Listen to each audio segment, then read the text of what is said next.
Hello, everyone, and welcome back. It's good to see y'all. Welcome to our third of 3 developer live streams to talk about all the cool stuff coming up with Destiny 2 Into the Light. My name's Andy. I work on the social media team here at Bungie. We've got an awesome set of topics to go ahead and cover today. But first things first, we wanted to go ahead and remind you guys of one clarification we made.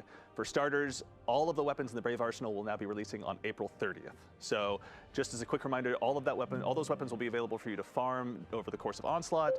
There's many ways with which you can go about it. For starters, obviously, you can go ahead and attune yourself to a weapon. So whether you want to go ahead and grab that recluse that you've had your eye on for so long, you've got the opportunity to go ahead and do that over the course of Onslaught. Also, there's going to be the chest up by Shaxx as well, so you can go ahead and farm some additional rolls there. But worry not, you'll have plenty of chances to dive in, grab the weapons you want, whether it be through our site's quest lines or otherwise. Those opportunities will be wide open and available. But we have a whole new set of topics to discuss today, including some reprised exotic missions, a look at the PvP map pack, and a couple more details at the end that we'll go ahead and share with you in just a bit. But as usual, it won't just be me talking through it. So let's go ahead and tell you about the wonderful folks I have here just to my left, some incredible developers here at Bungie. We'll go ahead and start with the gentleman here to my left. There we go. Friend of the show, one and only Mr. Tom Farnsworth, Senior Design Lead here at Bungie. Tom, welcome back. I'm back. I keep bringing me back. I know. Come on, you're the best. We couldn't possibly let you go.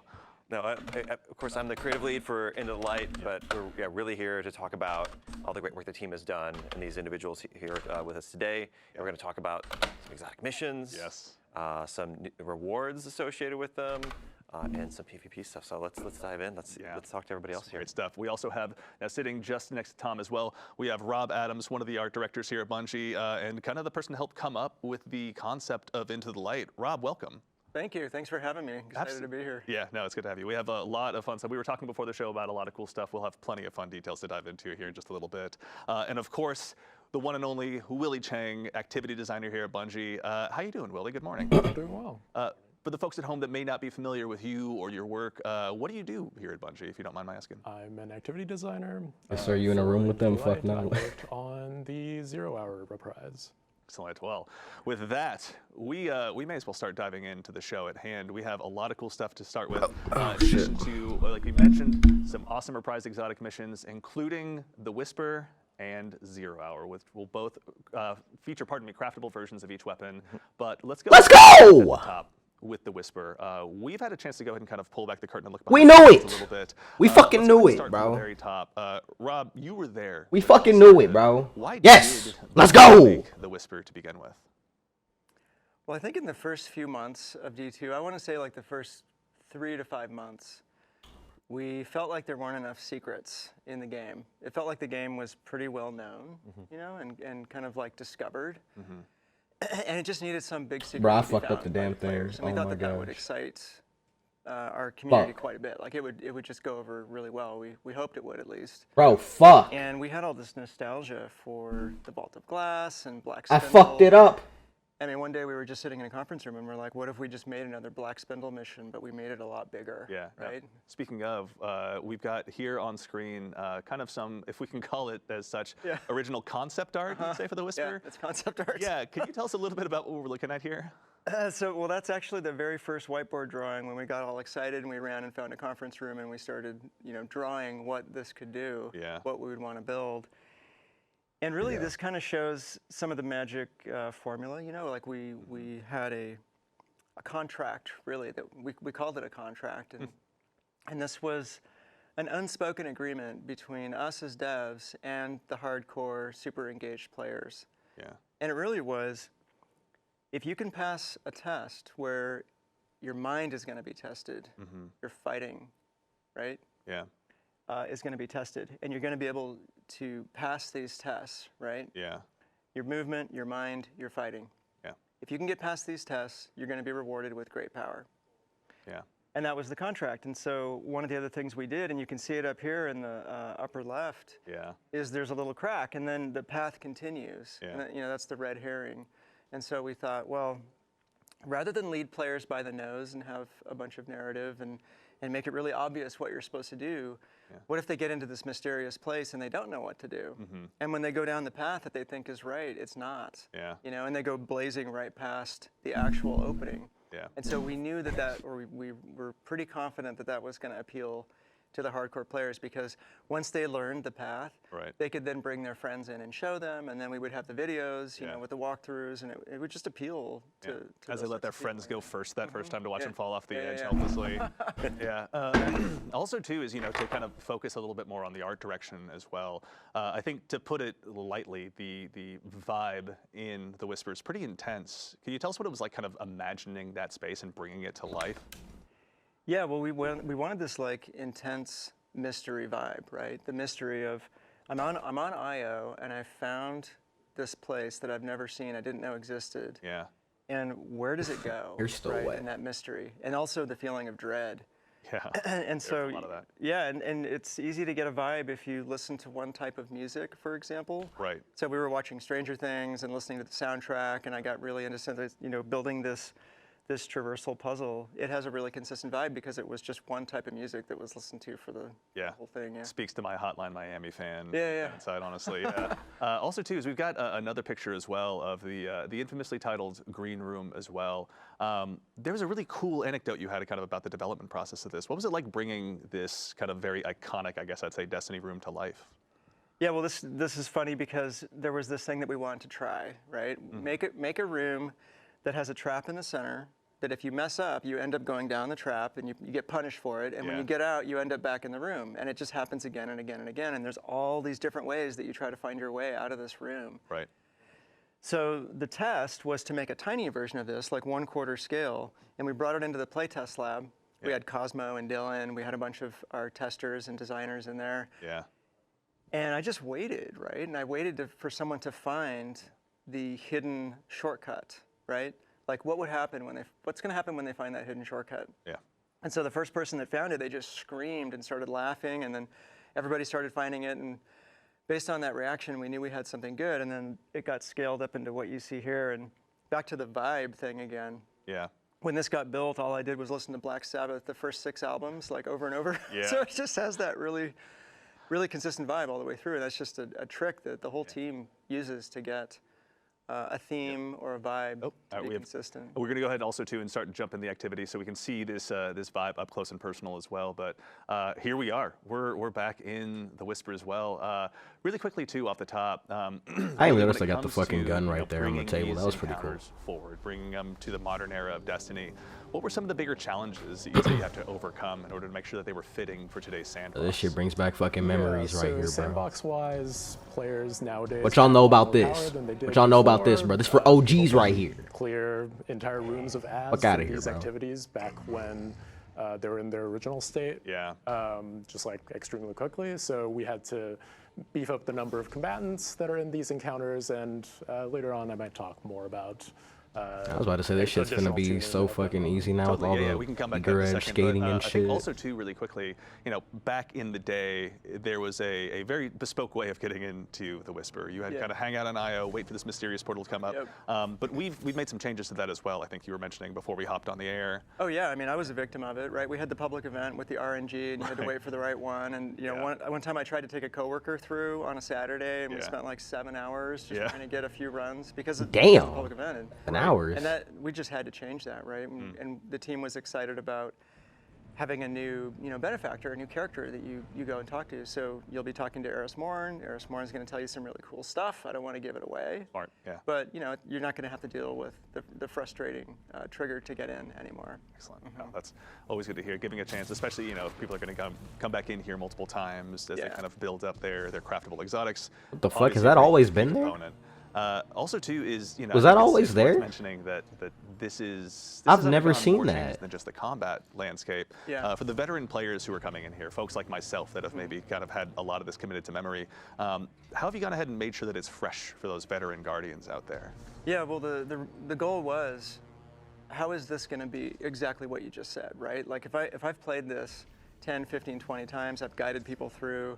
Maybe I've made a video about how to get through here. How's it going to speak to me, right? Like, what's going to be cool for me to go in and do it again? And that was the goal that the team had. And when we knew we were going to do this, I made my own list, right? Like, I was like, we're going to change this, we're going to move that, and I was really excited about it. Yeah. So Tom was in this meeting. So I show up, and there's like 15, 20 people, and they presented this whole plan. and I had my list all ready to go, and I was going to wait. I was going to listen to all the proposal and everything, and then start giving ideas and stuff. And when they finally finished presenting this plan for how to update this thing, I just deleted my list because it was like, it was way bigger and way cooler than anything that I'd come up with. Yeah. It was just so neat to see like a fresh take on it. So if you think you know where the chests are, if you think you know where all the secrets are, if you think you know where all the surprises are, you don't, because they're different. All those old guides and all the old walkthroughs, they're gonna have to be remade. Even though I'll just give one away. When you first get in, there's that first secret chest room on the right. Right. The anomaly has taken care of that. It's not there anymore. Anomaly has taken care of it. There's So more surprises. to the Steam guide writers, to the game facts writers, to the folks making their YouTube videos, a revision 2 is going to be in order sometime soon. Oh yeah. By the sounds of it. Yeah. That's really exciting. Also, too, is you know, are there any other changes that you guys are particularly excited about when it comes to the Whisper? We're going to move on to 0 Hour here in a little bit, but you know, before we conclude our journey here, Willie, actually on your side, are there any changes in particular that you're excited about with this updated version? I'm excited about the way that the boss fight has changed for this activity. Interesting. All right. Well, we'll leave that to folks to go ahead and discover on their own when it comes to the launch day of the Whisper. But yes, this is a first look for the folks out there who are looking to go ahead and make sure that they're ready on day 1 to go ahead and add another craftable exotic into their collection. Obviously, the Whisper is going to be there for you, but we don't want to spoil all of it. You'll have it in your hands soon enough. And also, some folks out there have already had a chance to play it, so we don't want to go ahead and uncover too many of the mysteries. Up next, we've also got, obviously, another iconic one, 0 Hour. Let's start from the top. Can you explain the concept behind Trevor? Yes! An homage to him on your... I have my shirt, yeah. Yeah, absolutely. Can you tell us a little bit about what this original concept was? So Trevor was really inspired by this. There's this Japanese game show called Takeshi's Castle, and it's been around a while. And it's great because it has all these physical challenges and people getting knocked down or flipped over and stuff and trying to get through things. And there's just a lot of comparisons to what we try to do in Destiny. And we've borrowed from that show and shows like it for a long time for cool ideas. And they have this one bit where the contestants try to get up this hill. And there's this big fake boulder that comes down the hill. Right? And there's these little like side rooms, like little pockets that they can try to get into. And so we were like, man, if we had something like that in the middle of this mission, that would be amazing, right? Like, and so we had this thing that we called, there it is. Yeah, we got some concept art up on screen now. So we had this thing that we called the hazard for a long time. The hazard is going to get you, right? And it's going to come down at you. And on the left, you can see the original whiteboard drawing of what this could look like. And there you see Yo, John, thank you for the follow. Do not want whatever you're selling, though. Thank you. Takeshi's Castle. Yeah. And then that evolved into what we eventually made as a maze, right? And then there's the very first drawing of Trevor. And on the right, you can see a concept art by one of our artists named Fan Gao. And when I looked at it, it had a bit of a vacuum cleaner look. It didn't quite nail the fear, which we might talk about in a second here. So then on the far right, you can see the centipede legs and the light and the final revision. That's pretty close to how Trevor ended up. Yeah, it definitely it feels terrifyingly familiar in some ways, we'll say. And I, kind of while we're on the legs, Good job, Tom. which brings up honestly another great example I'd love to touch on as well is, as a guardian myself, we've felled gods. We've fought some of the most difficult battles in the universe, whether it's against our fellow guardian or the many foes that set foot inside the solar system. When it comes to Trevor in particular, it elicits a very primal, sincere fear. How did you guys kind of elicit that from players who have obviously conquered so much? Well, I think there's this like satisfaction from scaring people that's inherent in everybody. Like we've all scared somebody, I think, at some point. It's just super fun, right? So what could we do in Destiny to actually make people feel fear? And the team was super excited about how to try to tackle that problem. Because you're right? Like Guardians can just jump away and we kill everything and we're just gods. Invisible God and dodge killers. away. Yeah, exactly. To do it, So how do you scare our players in the game, right? So the first step was drop you in a maze. There's something in there that you cannot kill. You can't jump up because the ceiling is just above your head, right? So those were the first 3 things. This thing is faster than you. So you're in there with something that you can't kill that can go faster than you. And then of course we did the centipede bottom, which I have this particular phobia of centipedes. Like The fact that you took something that is such a fear and put it front and center, honestly, like it's commendable. I watched this video like a week ago where this dude takes a giant centipede and lets it bite him on the arm. Why would you do that to yourself? I don't know. I almost passed out like watching this video. Centipedes terrify me. And so I thought the bottom of this thing just has to be sideways centipede legs that are made out of metal, and they just grind you up when it catches you. And then the final piece of the formula for this thing really was to put a super bright light on it that would shine as a shadow caster across your, like past your body, so you can see your own shadow as you're trying to get away. Yeah. And honestly, like a lot of it was inspired by the anxiety. That's so that cool, though. I think That's so folks cool on our whenever they team like also break it down talk on like how about, they like, make this type of the shit. trope of a subway that's coming around the corner. Right. So you see that finite just clock running out in front coming. of you. Yep, you see the light coming, and then you see the thing. Yeah. And so that really helped us figure out how to make this thing as freaky as This possible. time, no Indiana Jones laying down on the tracks hoping for the best here. Yeah, no. Not a chance, no. Trevor's going to chew you up, honestly. So also, we found ourselves now, we're in the beginning stages here of the Whisper we can see on screen. Willie, we kind of touched on this briefly over the course of the Whisper, but can you tell us a little bit about what it was like sort of reinventing these combat spaces and these encounters for Guardians in a modern sandbox, especially those that are going to have the Brave arsenal available to them? Yeah, so just now you saw a brig in this encounter, which there wasn't one before. I think there's the desire to keep the soul of the activity, which is that, oh, there's time pressure on me to finish this activity quickly, and also I'm going up against powerful enemies that are trying to stop me from doing that. Yeah. So we wanted to make sure that the combat still felt challenging, even in today's sandbox. So we added some new combatants with the brig. And we also just increased the number of combatants, period, so that players had more to do with their more diverse and deadly tools. Yeah. Guardians have plenty of those available to them. When you were developing these combat spaces as well, were there any moments where you really thought to yourself, like, all right, this is it. Like, we've really centered in on what was great about this mission originally, but this is going to be appropriately challenging for today's Guardians?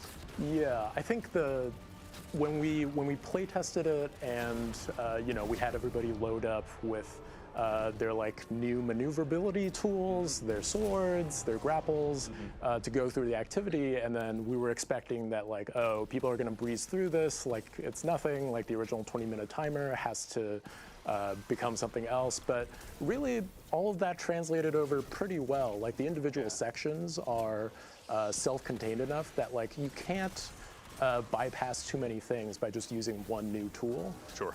The whole thing sort of still felt like 0 hour, even with your new toolbox. Yeah, that makes perfect sense. Even with, we're gonna go ahead and jump forward here a little bit as well, using our dev tools to take a look at Trevor as well. So for the folks out there that want to reinstill that fear in themselves, now's a brief chance to check it out. Also, too, is we're in a world where, there's strand grapples, there's shatter skating. When it came to kind of redesigning these activities, or even making, I guess, alterations more appropriately on these activities, with one like Trevor, for example, what was the challenge that you kind of had to overcome with those new movement tools in addition to the combat tools that players have available to them? Yeah, I guess philosophically, I want to make sure that if people were speccing into being highly maneuverable, then I honor that choice and say, yeah, you're highly maneuverable. Like maybe you're in this hallway with Trevor. I don't want to be ground up by these centipede legs, so I'm going to sword skate through this so that I can have a little bit of speed on Trevor. But like, you still can't invalidate the challenge entirely. Trevor will still kill you if you mistime those. So they're just like different expressions of how you want to tackle these challenges, and none of those expressions like fully throw these challenges out the window. Yeah, actually, something too that I'm seeing pop up in chat. Yeah, well, at least they'll let people go as fast as they mention want. of the Appreciate timer. that. So for starters, there's also, this is normal difficulty, and there's also legend, isn't that right? Yeah, Tom, can you tell us a little bit about like any updates to the timers in these missions as well? So, and Willie, feel free to have and correct me if I'm wrong, but on normal, it's 40 minutes because we want to give players a little bit extra time, especially if you're new. We want this to be accessible. Everyone would get in there and get the experience. But a lot of our kind of like quests, content, and secrets are in the Legend version, which has a 20-minute timer. Yes. Yep. Interesting. Okay. Perfect. All right. Thank you, chat. In addition to these other updates you've made, Are there anything or any changes you've made in particular that you're excited about, that you're comfortable talking about it here, or is it just you want players to dive in and find out for themselves? Yeah, so the whole secrets setup for 0 Hour is different. So, previously we had key cards. Those have been replaced by another secret system that you'll just have to find out more about for yourself. Excellent. And I'm also proud of the boss fight in this That's activity. right. Yeah, we'll hold that one close to the vest. Players will have a chance to see that on their own and see Willie's hard work in person very soon. Now, as we mentioned at the top of the show as well, there's going to be craftable versions of these exotics, and we're going to check them out. But there was one more example that I wanted to ask you about, Rob, in particular.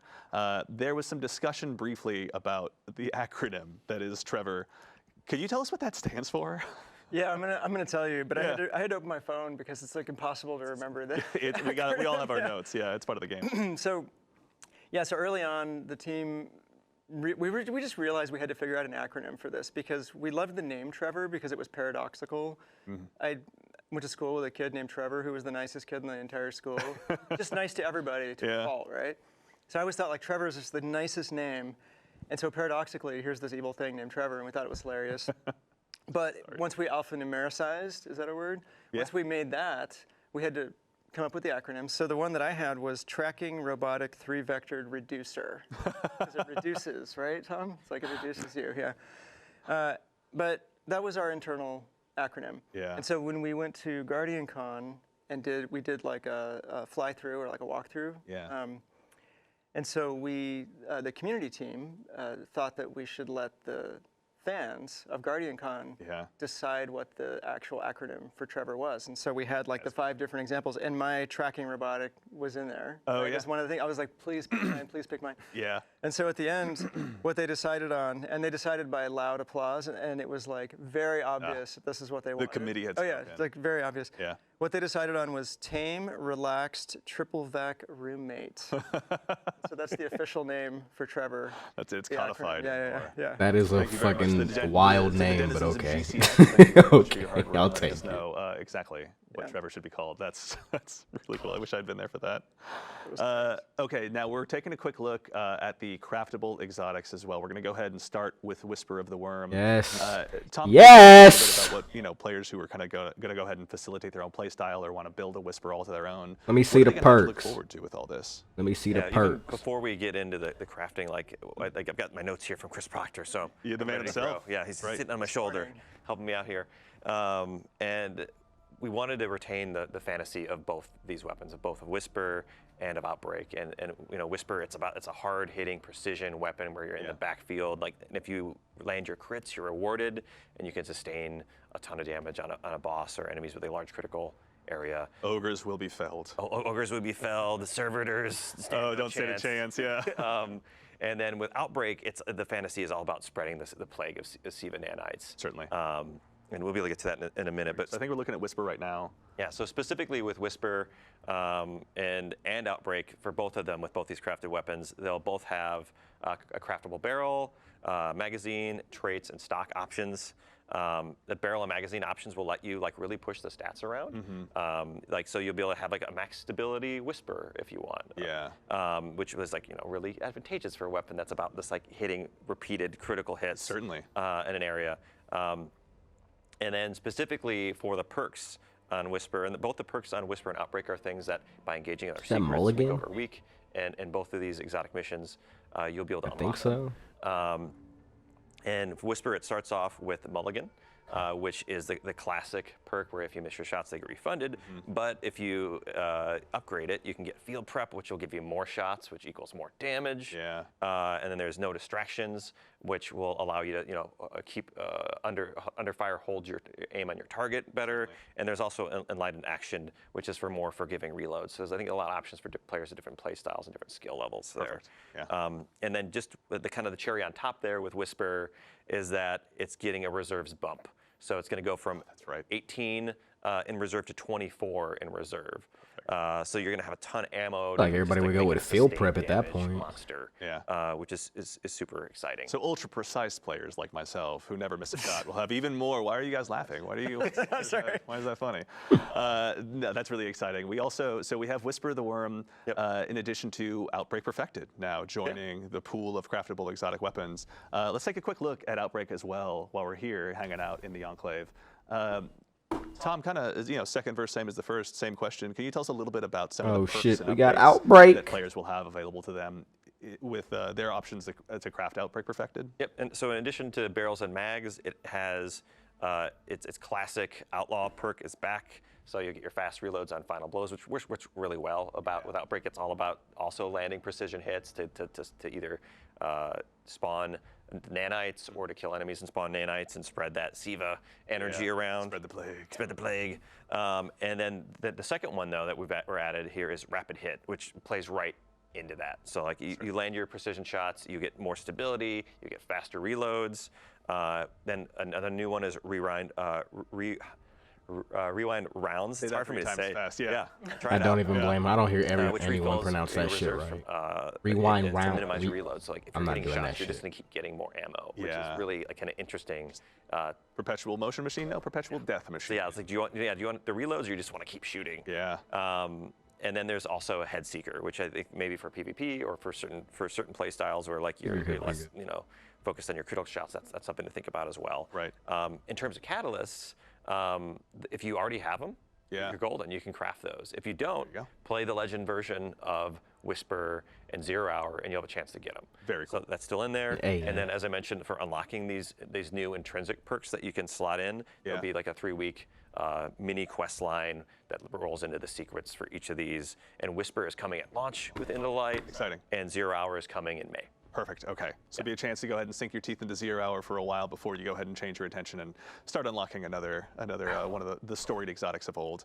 Yeah. Also, it's worth mentioning that there are more than just the craftable weapons available as rewards in these missions. There's some tried and true ships. Now, we were talking a little bit about this earlier, but as someone who still to this day wears 1,000 wings. You and me? Yeah, like we know the feeling of getting that ship and finally having that I was there moment. The ships are making a return as well, isn't that correct? Yeah. Okay, so for both Let's go! and for 0 Hour, they're coming back. Is it the exact same ship, or are there going to be changes on them? No, these are actually new assets, right? They're new ships, so they won't be the same. They won't sit in the same spot in your inventory, and they are updated to look really cool and new. And I think they're exciting, especially They're updated. Hold up. Scrap Hold up. What we got? drifter ship that was, I think, not really loved particularly by the community because it was literally scrapped together from spare parts to get built, and so we did a really nice pass on that. So it's inspired by the look of Outbreak Perfected, and I think it looks great. I think the community is going to love it. Yeah. And then we have the Whisper ship, 1,000 Wings. It's got a new design, so you'll still have your old 1,000 Wings, and if you have that equipped, players are going to know that you're OG and that you got it back in the day. Oh yeah. And the new one is going to look like the new one, so there won't be any mistaking the old one for the new one. So fucking cringe. So for the players who want to go ahead and continue to build up their collections, there's a chance to go ahead and dive back in. Maybe they weren't there originally, but they want to go ahead and join the 1,000 Wings Club to a degree. Exactly. Excellent. So there'll be a chance to go ahead and unlock those as well. Excellent. Well, I think we are actually about at the point of the show we're going to go ahead and get ready to rotate over to the PvP map pack. But for starters, let's go ahead and make sure we thank our incredible team of playtesters here, going ahead and showing off the missions for us. Ashley, Peyton, and Michael, thank you all so much. Very much. There we go. We're getting some waves from the backstage. Dude, on the far right looks so nervous. Willie, I think this is unfortunately the time now we bid you adieu to go ahead and transition into the PvP Thanks map. for having me. See you soon. Awesome. Willie, thank you so much. All right, we are now joined by another member of the Bungie development team, a staff artist here who has helped made many of the PvP maps that you've also known and loved, the one and only Mr. Cooley Callahan. Cooley, I don't know why I thought I was going to say Chris Proctor. How's it going? Good to see you. Thanks for having me here. Absolutely. It's been so long. Yeah, it has. It's been a minute. Look at us, right? Who would've thought? Yeah. That's, full circle. Yeah. Now, we were talking a little bit before the show about Cooley. I'm going to go ahead and do us all a favor and put Cooley on the spot to a degree. Rob, we were talking a bit about Cooley's history. We were. Here. Can you tell us a little bit about the man sitting just to your left, the contributions he's made to the PvP pantheon? Yeah, well, one of the things that was really important for us was to make sure that the strike team was stacked. that we had the best designers on the strike team. And so Cooley is certainly one of those. He kind of looks like He's Sir a Demetrius, low-key. 6-year veteran of the PvP team who's shipped over 11 maps. Yeah. A lot of them are fan favorites, and I'm not going to steal any more of Cooley's thunder. I'll just let him talk about some of that. Yeah, it's not everyone's a banger. I mean, there's definitely some maps that people would want some words with me, but I We'll think, save that for later. But what are some of the bangers? Come find me. It's I think Burning Shrine, which is now Burnout. It's such a classic map. It's a Trials favorite. And then Midtown is another map that turned out really well. We built that for Countdown, but I was just chatting with another Destiny fan at the dog park the other day, talking about how well that map supports all of the different engagement ranges, which is definitely something that we try to do. We try to create places for players to use their favorite tools. Yeah. Now with the maps, we're going to be looking at 3 of them today with kind of a primary focus on, you were mentioning earlier, I think it was the 3v3 kind of competitive side of things was sort of the focus for these maps? Absolutely, yeah. I think early on, a lot of the direction that we got was we wanted to bolster that competitive gameplay experience with new maps, tweaks to the modifiers of some of the modes. And so we, in our play testing, really focused on the competitive playlist and really centered and put those experiences at the forefront. And then, all Destiny maps, can suit a variety of modes. So we also made sure they worked elsewhere. But for the most part, we really did want to provide new experiences and just breathe a little bit of new life into the higher, maybe a little bit sweatier gameplay. So you were staring directly at me when you said sweaty, but that's fine. Why he say it like that? We'll let it go for now. Higher. Actually, briefly too a little bit on that sweatier topic before we kind of go into the gameplay. guided tour of these maps. Having had so much time to sort of be a part of building the tapestry that so much of our PvP happens on, what were some of the key lessons that you've kind of taken away from having built those maps and seen them go through everything from trials to quick play and bringing forward those lessons into these maps? Yeah, I think one thing that is always at the forefront of our minds is trying to strike that balance between providing the playground for players to express themselves and express their Guardian and their play style. So a lot of verticality, a lot of movement, and then balancing that with making sure players understand where they're getting shot from, and creating a satisfying PvP engagement that doesn't leave players cursing the map or feeling like they don't understand why they died. So we want to make sure that players have we want to provide a choice for players that's always available to them to riff and to work with their team to use the map to their advantage. So it's a balancing like a complex gameplay space that allows a lot of movement and freedom without opening it up so much that you're not understanding like, geez, I can get shot from so many different places. Certainly. So we really, it's a little bit of back and forth. We'll open it up, we'll try some things. Especially this time around, we tried some stuff and got into the weeds a little bit. But I think that's all part of the discovery process of finding the gameplay that we want to create. And so we go a little further, maybe too far in the openness and Swiss cheese, and then we bring it back and make it a little bit more focused and really dial in the engagements that we want. That's awesome. I mean, speaking of getting in the weeds, there's no time like the present. Shall we go ahead and dive on in? Absolutely. Excellent. Cool. Diving on in. All right, we got Bye, the Willie. first of 3 maps to go ahead and show off. This is the we have one on Europa, one on Neomuna, and then one on one of the pyramid ships in Essence, I believe is the name of the location. So this is the first one. This is on Europa. Cooley, can you tell us a little bit about what we're seeing here today, or where we are? Yes. So this map is called Eventide Labs, and this is a long-forgotten Eventide Labs research outpost on Europa. And it just so happens that Aramis has chosen this location as a refueling station for her catch. So here you see, perched just above the horizon is her catch in the skybox with, it's getting hooked up, and we have a servitor over here that's hooked up to the catch to provide that ether that the Elixni need. And so we really wanted to situate the maps in the universe and draw on that deep Destiny lore. I like it. Looks pretty cool. Yeah, we definitely have a presence of Fallen here, set amongst the abandoned human, ice-encrusted structures of the past, which has been a really fun environment to work on. We definitely want to bring in as many new palettes as possible because there's so much great environment art content. The palettes are really cool, and we want to use those in PvP wherever we can. Just to, the different palettes have different character that leads to different gameplay spaces. Also, when it comes to kind of finding these maps of place in the world, Rob, having kind of looking at these through an artistic lens, what were some of the challenges or even kind of exciting opportunities potentially of finding, new places for these maps to live in the more modern era of Destiny that we've been experiencing more recently? Well, we really wanted to make sure that when we do an update like this, it's a major refresh to the map rotator, right? Like we're adding quite a bit of variety here. We wanted to make sure that we had 3 distinctly different places and places that players haven't seen a bunch of times. So fortunately, we had these available to us, and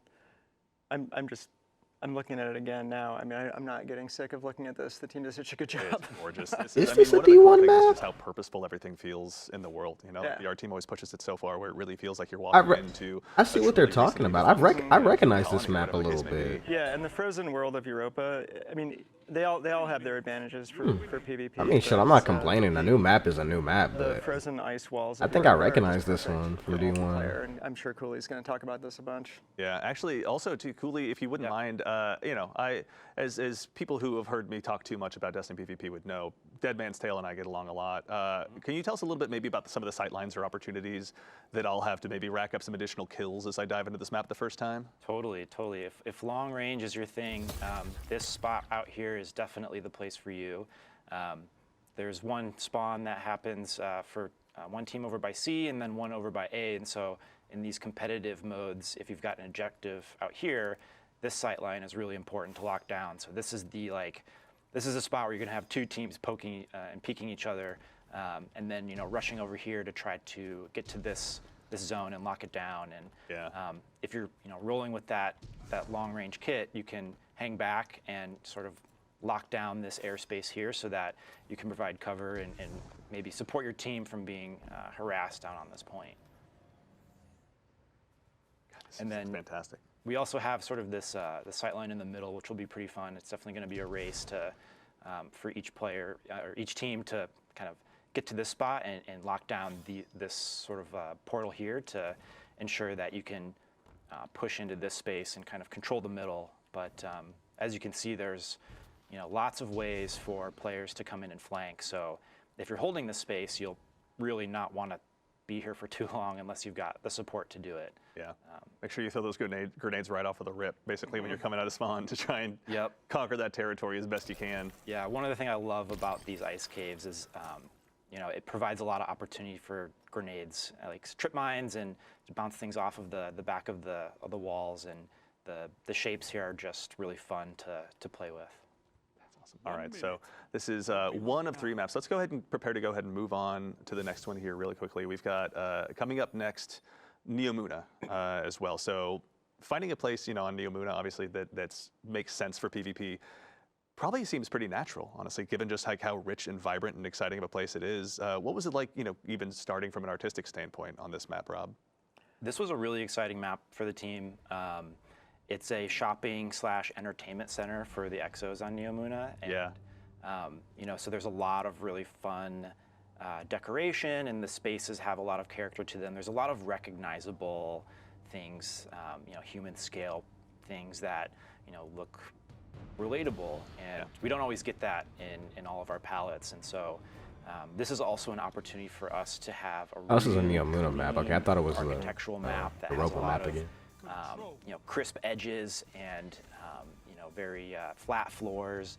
So all of definitely the more competitive players and the sort of the more PvP diehards, they really take to this map, and it's an instant hit. People are. Ooh, wow, they got it in the arcade. Right that shit away looks pleased fucking with, fire, actually. How readable the map is. That shit looks It's one so of those maps clean. that you play a couple times and you get it. Like, you understand that it's all about this center atrium room that is really open and kind of has this big pit in the middle, and then there's this area down here which is where a lot of objectives spawn, and there's you some can't special ammo. you can't down fight here. down there. There's Can you also, fight down there? This place over here where the heavy ammo spawns, and players will oftentimes just pop up here to do a quick check and maybe like try to Bro, get a, please tell me you cheeky can fight kill on down there. somebody That's who's not gonna just be like a running, death zone. from cover to cover, but you can't hang out here for very long because you've got so many different angles at which you can get shot from. But that's kind of like that balance of what I was talking about before. Like we want to provide that, but we want to make sure that I really it's hope not you can too fight down there powerful, below. or, I really hope you know, can. It's still a risk reward, right? You're making a trade-off, and you know, the players who are using the map well and who understand the map will you know, be able to use it to their advantage. Yeah, actually also too, to kind of focus on the readability, I remember overhearing some discussions with you designers talking about the clean zone in PvP. Can you tell us a little bit about what that is and how it kind of helped inform the design of this map? Oh, they got a little fishy. Definitely. Look at it. I think the clean zone is something that, you know, a lot of developers really use to sort of create this space for the player to pop, right? To like really stand out from the environment. And so for us, it's about where the player's head height is. And this map is, you know, just one of the examples of how it can really provide for a good PvP experience. To It's a clean looking map though. This is a really clean looking sort of map. mark I'm not on the gonna lie. wall where you can kind of Very expect players to very clean reside looking. in. Yeah. Till they jump around and strands suspend you in the air, and you're just left there cursing the heavens for a little while. Yeah. Maybe I'm speaking on my own behalf. This is looking fantastic. Yeah, this is, I will say, one of the maps that, having done a little bit Bro, of there's really testing no myself, lower level you I can still fight have to give on, you credit bro. for perhaps one of the most diabolical heavy weapon Damn, spawns, bro. heavy ammo spawns, rather, I should see, in any PvP map. Like the sheer amount of risk reward. That level right goes there into below, just I wish making you your could way fight down safely, there. or so you Damn, think, bro. out to that particular territory. Right. You know, as you guys were even building that balance in of these consumables on the map, Cooley, what was it like, sort of having that process evolve or grow? Yeah. So it's actually a Typically when we relatively start laying out small a map, and it doesn't we look just kinda very start with big. Control, because it's a Pause good on base that. point. It requires 3, you know, very well-defined combat pockets that have an objective in them. But then from there, we start mapping out the other objectives that might exist on a map, like the heavy ammo point. And I think we've kind of gravitated more toward having special ammo live next to some of the other objectives on the map, so you're not constantly having to make a choice of where should I go. But we kind of map those things out, and it's sort of a formula. Oh, there's special ammo definitely crates? I think I did see one earlier. I wasn't paying attention. I operations, was so to speak, of gazing you at start the with, map. you know, these big strokes. You go to the next stage and start making sure that you've got, you know, space and combat pockets for, you know, maybe Dominion or, you know, some other game modes, and things just kind of fall into place from there. Excellent. All right, and we've also got one more map to check out as well. For all the fine folks at home, we're going to continue our guided tour, and we're going to make our way over to Essence, to one of the pyramid ships, to check out the pyramid final ship. PvP map that will be Is this going to be released like back. inside Root of As we're Nightmares? flying in, I gotta give you guys credit. Like the space that exists inside those pyramid ships that's being terraformed by the Traveler looks just absolutely incredible. But this is the first time you guys have had a chance to really flex your muscles and build a PvP map out here. You know, Rob, just to start from your perspective as we load in, what was it like developing this, you know, playground for Guardians that's kind of so deep in the enemy's backyard? I think it was really tough. You Yeah. know, like I remember there were quite a few iterations of this map, and I know Cooley's going to go into more detail, but like from a high level, it's a pretty inherently noisy palette. You know, Cooley was talking about the clean zone.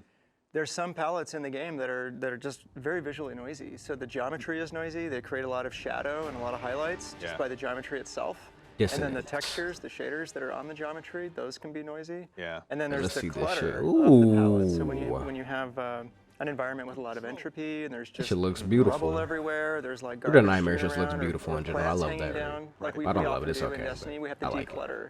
Some of like the European dead zone maps, for example, Yeah. are highly cluttered. And so this was an example of one of those fairly See this shit. entropic, high clutter palettes Yeah.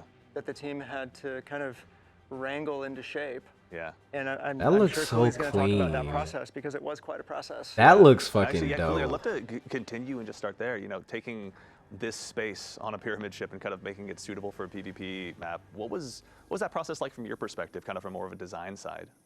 Yeah, it's again a process of back and forth. You know, we start with mass out, and mass out is the simplest and cleanest a map will ever be. And you know, from there we start. That's so cool. I love the little developing like spatial flower character patterns. of It should look the so map. clean. And one of the things we like to ask ourselves is, what is this place?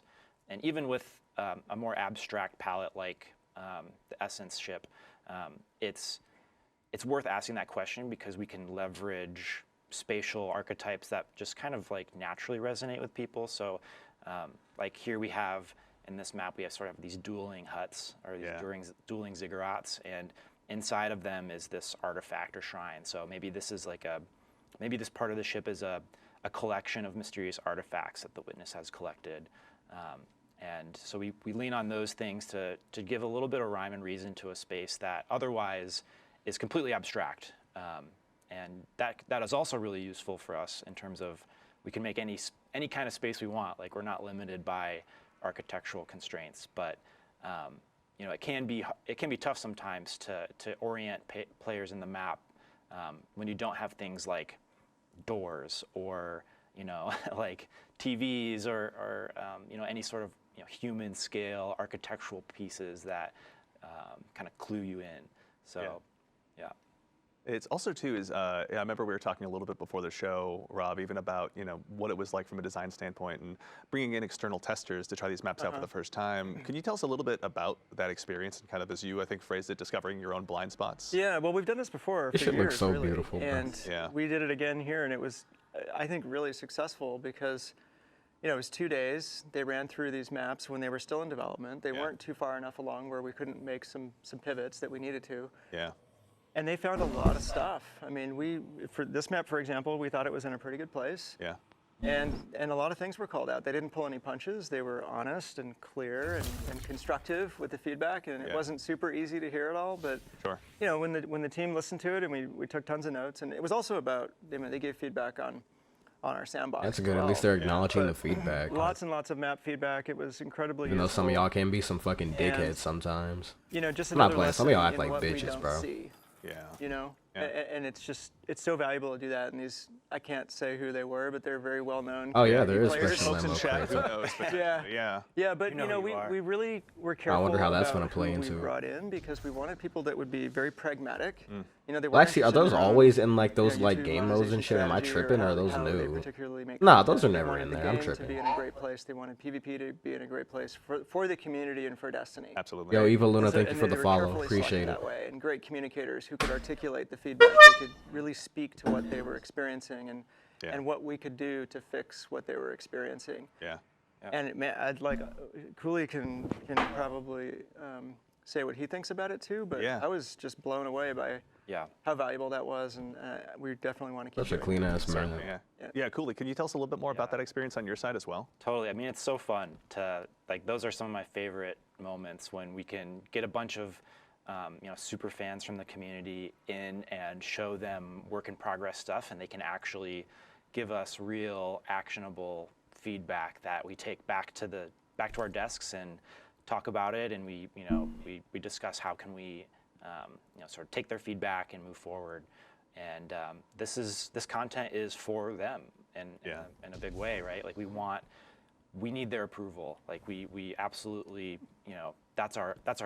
That's our take goal over is to you know, create content that they're going to love playing and that they're excited to play and that their communities are going to get excited to play and sort of learn together and build strategies for. You know, that's the funnest part of the job. Yeah, I mean, also, you know, Cooley, on your side in general, what are you most excited for players to experience once this gets out into the world with Into the Light? Yeah, I'm excited to see these maps rotate into trials. I'm excited for players to have a totally new trials experience that, you know, is going to be a sort of an experience of discovery of these new spaces and new strategies, and for players to also, you know, the meta isn't really formed yet. I mean, like, we sort of know how the map plays, but it's always a fun surprise to see in the wild just how the map ends up sorting out and what people end up doing, and you know, we're really looking forward to just watching what happens. Yeah, I mean, I count myself among the many that are excited to go ahead and dive on in, having more playgrounds to go ahead and dive on in on trials, no matter what the case is, to maybe try and go ahead and actually get some more competitive rank.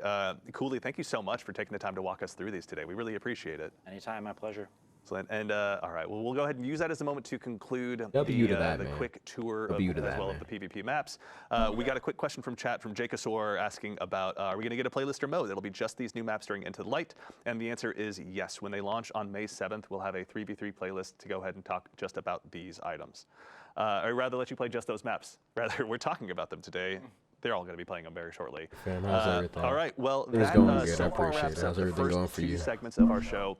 But we've got, as I mentioned at the top, a few more announcements for you as well. So you may have heard us mention the word Pantheon in the TWID last week, or even on the show here last week potentially as well. Yes, we did. What is it? We have got a brand new raid boss gauntlet rather, starting on April 3rd. There's no fucking way. In an upcoming TWID, you'll have more details. There's no way they did that. Opportunity to face grueling raid bosses in a weekly challenge with escalating difficulties and rewards.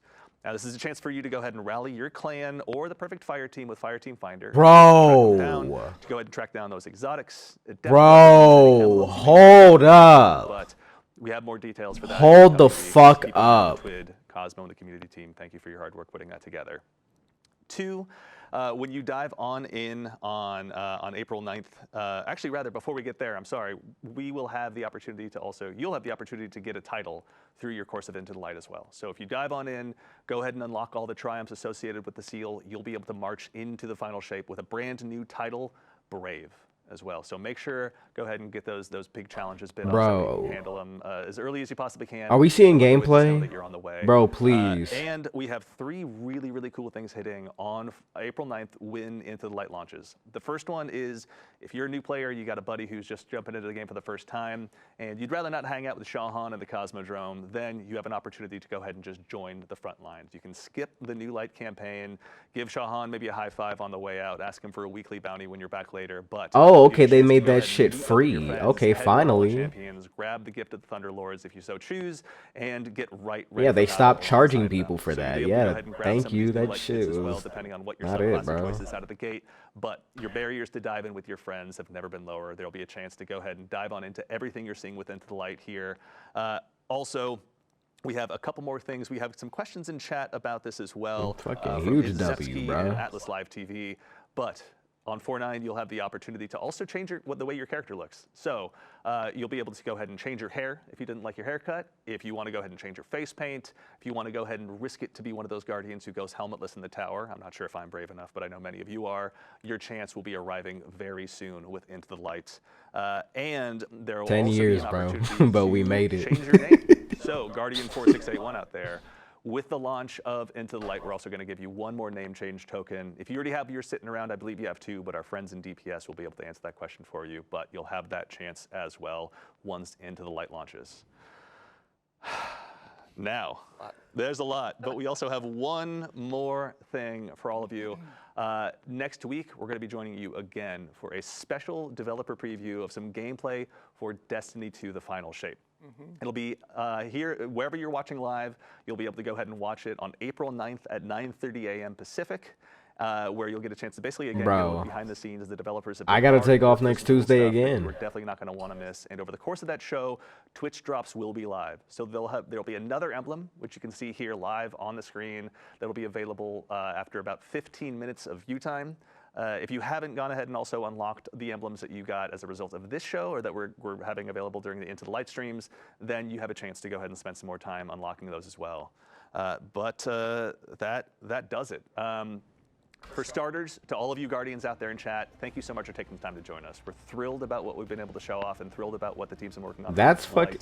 So thank you for taking the time to join us. Chat, we see you out there having a good time, so thank you very much for taking the time to be with us today. Also, it goes without saying, but we'll go ahead and do so anyway, to the incredible team here at Bungie, building Into the Light, making all of this, the teams that you guys have been kind enough to represent. Thank you all so much for all of your hard work.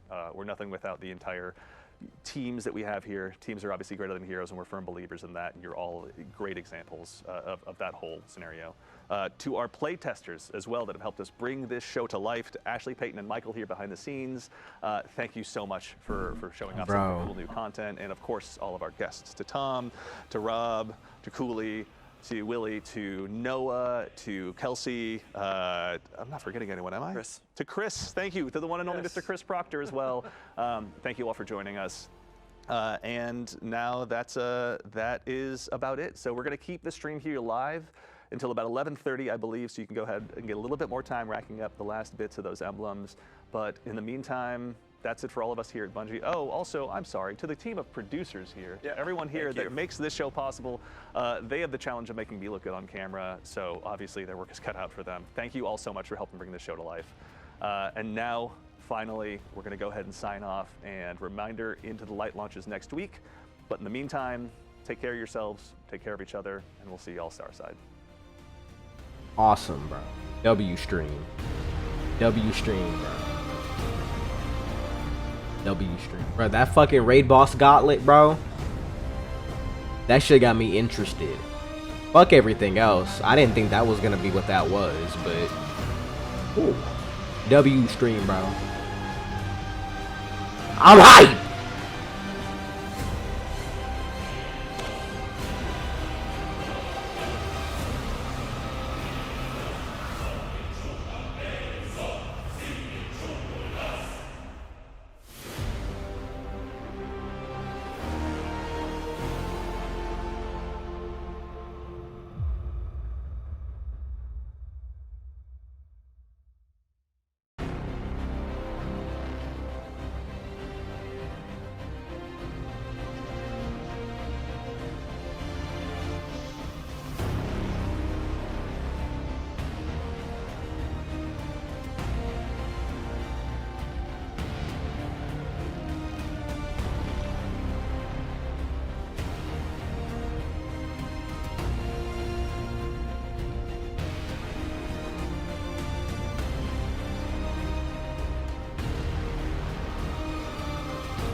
I don't want whatever you're selling. Thank you, though. I'm good.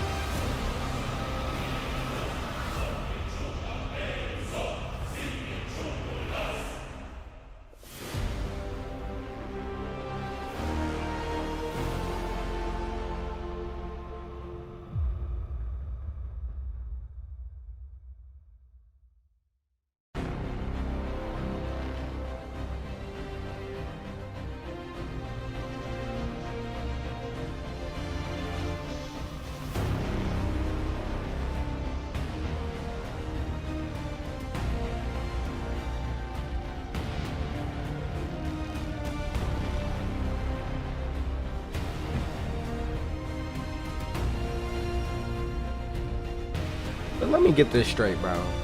We're getting all of our fan favorite weapons back. More Crucible maps, finally. Better late than never. Pantheon, a fucking raid boss gauntlet. Who the fuck would have guessed that was gonna happen? Fuck, what else? A new title? This shit is crazy. Oh, the exotic missions coming back? Craftable, Whisper, and Outbreak, bro? Destiny's back, bro. All you niggas saying the game was dead? Can't wait to see on April 9th, bitches.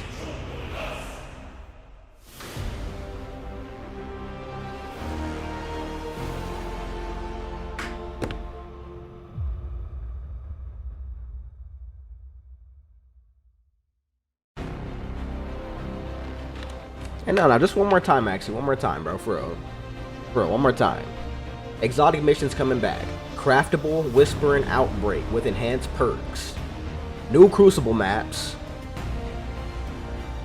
Fucking Raid Boss Gauntlet, Pantheon, whatever the fuck it was called, bro. New title, all that shit, bro. Yeah, all y'all saying the game was dead? Can't wait to see on April 9th, bitch. Fuck you.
Now I gotta try again.